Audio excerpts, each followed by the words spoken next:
Our planet is facing a big problem: climate change. The Earth is warming up because of greenhouse gases like carbon dioxide that we release into the atmosphere. These gases trap heat and cause the planet to warm.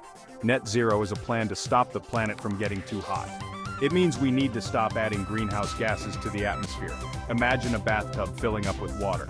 To keep the water level from getting too high, we need to turn down the tap, reduce emissions and drain some water out, remove emissions. Net zero is about finding a balance. We need to reduce the amount of greenhouse gases we produce, and we need to remove the gases that are already in the air. If we do this, we can keep the Earth's temperature from rising too much. The idea of net zero has been around for a while. Scientists have been studying climate change for many years. They realized that we need to reduce greenhouse gases to protect the planet. In 2015, many countries came together to sign the Paris Agreement. This agreement set a goal to keep global warming well below 2 degrees Celsius, aiming for 1.5 degrees. Net zero is a key part of reaching this goal.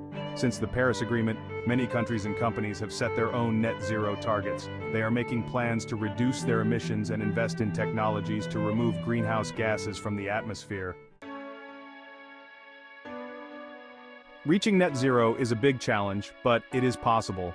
It requires a global effort, with everyone playing their part.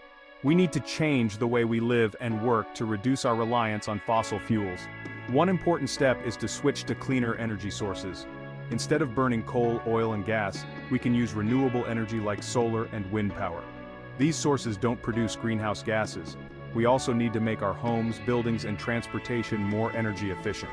This means using less energy to do the same things like heating our homes or driving our cars. Finally, we need to invest in technologies that can remove carbon dioxide from the atmosphere.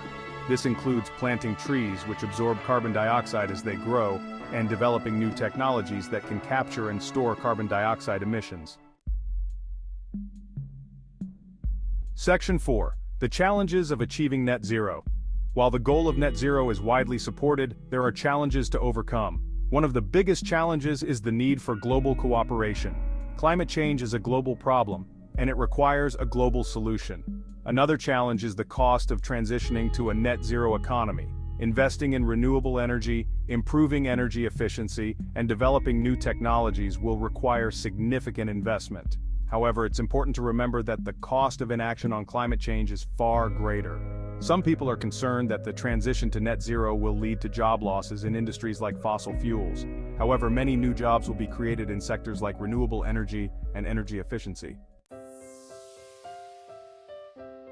Section 5. The UK and net zero, a case study. The UK has been a leader in the fight against climate change. It was one of the first countries to set a legally binding target to reach net zero emissions by 2050. To achieve this target, the UK government has implemented a range of policies, including investing in renewable energy, phasing out coal-fired power plants, and promoting electric vehicles.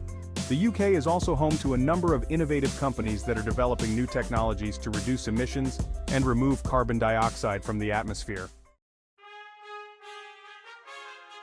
Section 6. The future of net zero. The transition to a net zero economy is essential for addressing climate change and creating a more sustainable future. While there are challenges to overcome, the benefits of achieving net zero far outweigh the costs. By working together, we can build a cleaner, healthier, and more prosperous future for all. It's a challenge that requires a global effort, but it's a challenge we can and must overcome.